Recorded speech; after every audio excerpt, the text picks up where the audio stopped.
आज मैं अपने साथ एक किताब लेके आया हूं, ये भी मैंने कई बार पढ़ी, भगत सिंह की जेल डायरी। आप लोगों ने पढ़ी है? पढ़ना इसको जरूर, खरीद लेना, खरीद के इसको पढ़ना, भगत सिंह की जेल डायरी।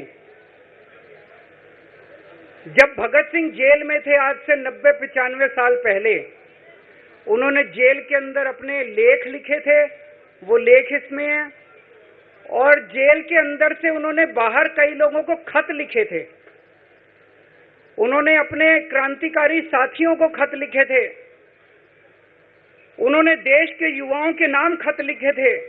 बलिदान से पहले साथियों को अंतिम पत्र 22 मार्च 1931, ये खत उन्होंने जेल से लिखा और उनके साथियों तक पहुंचाया अंग्रेजों ने।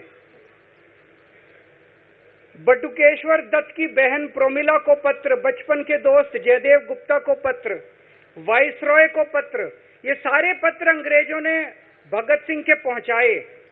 युवाओं के लिए जो पत्र लिखा, वो पत्र बाकायदा युवाओं के एक सम्मेलन में पढ़ के सुनाया गया।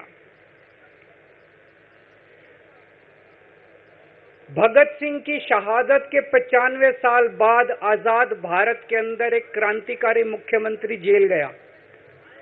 मैं अभी जेल गया, मैंने जेल से एक ही पत्र लिखा था एलजी साहब को। 15 अगस्त था, देश का स्वाधीनता दिवस था। देश के आजादी के दिवस के ऊपर दिल्ली का मुख्यमंत्री दिल्ली सरकार की तरफ से झंडा फहराता है। मैंने एलजी साहब को 3 दिन पहले चिट्ठी लिखी, 15 अगस्त के 3 दिन पहले, कि एलजी साहब, मैं चूंकि जेल में हूं, मेरी जगह आतिशी जी को झंडा फहराने की इजाजत दी जाए। कुछ गलत तो नहीं लिखा?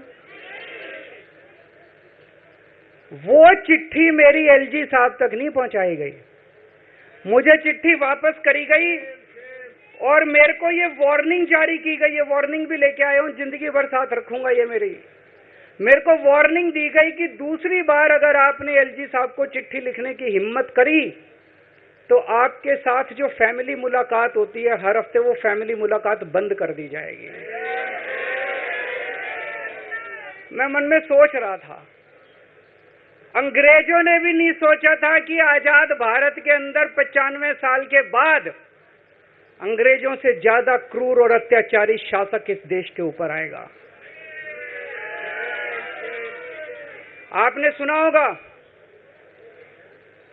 बटुकेश्वर दत्त और भगत सिंह ने असेंबली में एक बम फेंका था, या सुना सब लोगों ने? तो दोनों को जेल हुई, दोनों को एक ही जेल में रखा गया, बगल बगल वाली कोठरी में रखा गया। ये मैं चिट्ठी पढ़ के सुना रहा हूं आपको, भगत सिंह की, जो उन्होंने प्रोमिला को, बटुकेश्वर दत्त की बहन को लिखा। कल रात बट्टू को किसी दूसरी जेल में भेज दिया गया है, तब तक वो उनके साथ ही था भगत सिंह के। ये चिट्ठी 17 जुलाई 1930 की है। उनकी जुदाई मेरे लिए असहाय हो रही है। भगत सिंह लिख रहे हैं बटुकेश्वर दत्त की बहन को कि बटुकेश्वर दत्त की जुदाई मेरे लिए असहनीय हो रही है। आज पहला दिन है जब मैं अपने को पूरी तरह उद्विग्न पा रहा हूं और मेरे लिए हर मिनट एक बोझ बन गया है। एक मित्र से जुदा होना सचमुच सगे भाई से भी ज्यादा प्रिय थे मेरे को बटुकेश्वर। तो दोनों साथ रहते थे। 95 साल के बाद मनीष सिसोदिया और केजरीवाल एक ही केस में जेल जाते हैं। मनीष सिसोदिया को अलग जेल में रखते हैं, मेरे को अलग जेल में रखते हैं, साथ मिलने की इजाजत नहीं दी जाती। आजादी की लड़ाई जब हुई, जवाहरलाल नेहरू जेल गए, महात्मा गांधी जेल गए, बाबा साहब अंबेडकर जेल गए, चंद्रशेखर आजाद जेल गए, अशफाकुल्ला जेल गए, कितने स्वतंत्रता सेनानी जेल गए, कई सालों तक जेल गए। जब वो जेल जाते थे, उनसे मुलाकात के लिए उनके साथी उनसे मिलने जाया करते थे, उनके घर के लोग जाते थे, उनके रिश्तेदार उनसे मिलने जाते थे, और जब वो मिलने के लिए जाते थे वो उनसे पॉलिटिकल बातें करते थे। वो उनसे बातें करते थे कि कैसे अंग्रेजों को उखाड़ के फेंकना है, जब मिलने के लिए जेल में जाते थे। जब मैं जेल में था, एक दिन संदीप पाठक मेरे से मिलने के लिए आया। मैं भी पॉलिटिकल आदमी हूं, वो भी पॉलिटिकल, हमारी पार्टी का संगठन मंत्री है। आके उसने मेरे से पॉलिटिकल बातें करी, और क्या करता, रोमांटिक बातें थोड़ी करता।